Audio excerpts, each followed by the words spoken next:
প্রাচীন গ্রিসের সমুদ্রের নিচে ডুবে চলে একটি বিশাল জাহাজ। সেটা ছিল শুধু জাহাজ নয়, প্রযুক্তি আর রহস্যের এক ভান্ডার। 1900 সালের শুরুতে আবিষ্কৃত অ্যান্টিকাইথেরা শিপওয়ার্কের ধ্বংসস্তূপ থেকে আজও বেরিয়ে আসছে এমন প্রযুক্তি যা 2000 বছর পুরনো সভ্যতার বিস্ময়। আজ আমরা ডুব দেব সেই ইতিহাসে।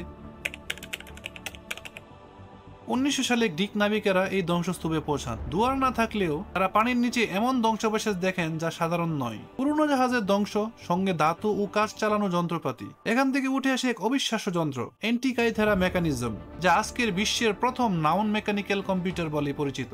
এই ধ্বংসস্তূপের যন্ত্রপাতি দেখায় ওই সময়কার গ্রিকরা শুধু রৌপ্যমণ্ডিত বা সোনার মন্দির বানাতো না, তারা ছিল প্রযুক্তিতে অগ্রগামী। মুহূর্তে সময় দেখাতে বা গ্রহচক্র বোঝাতে সক্ষম যন্ত্র এই ধ্বংসস্তূপেই পাওয়া গেছে। আর জাহাজের কাঠামো, নকশা এবং রপ্তানি বোঝায় গ্রিক রীতি ছিল আন্তর্জাতিক। এই জাহাজ হয়তো বহন করছিল অভিজাত পণ্য ও গোপন প্রযুক্তি। তাহলে এত বড় আবিষ্কার, তবু কেন সব তথ্য পাওয়া যায়নি? কারণ অনেক অংশে এখনো পানির নিচে, যন্ত্রপাতিগুলো ধীরে ধীরে ক্ষয় হচ্ছে। পাশাপাশি ধ্বংসের কারণও এখনো সম্পূর্ণ জানা যায়নি। ভূমিকম্প, সুনামি, সমুদ্রের ধুলা নাকি যুদ্ধ। বিজ্ঞানীরা আজও ওই ধ্বংসস্তূপের ধাতু ও কাঠের বিশ্লেষণ করছে। আশা করা হয় ভবিষ্যতে আরো নতুন তথ্য বেরিয়ে আসবে। 2000 বছর পরও অ্যান্টিকাইথেরা শিপওয়ার্ক আমাদের শেখায় ইতিহাস শুধু গ্রন্থে থাকে না, পানির নিচে ধ্বংসবশেষে তার ছায়া পড়ে। আপনি কি ভাবছেন, এই জাহাজে ছিল কি আরো এমন যন্ত্র যা আমরা এখনো খুঁজে পাইনি? নিচে কমেন্টে বলুন।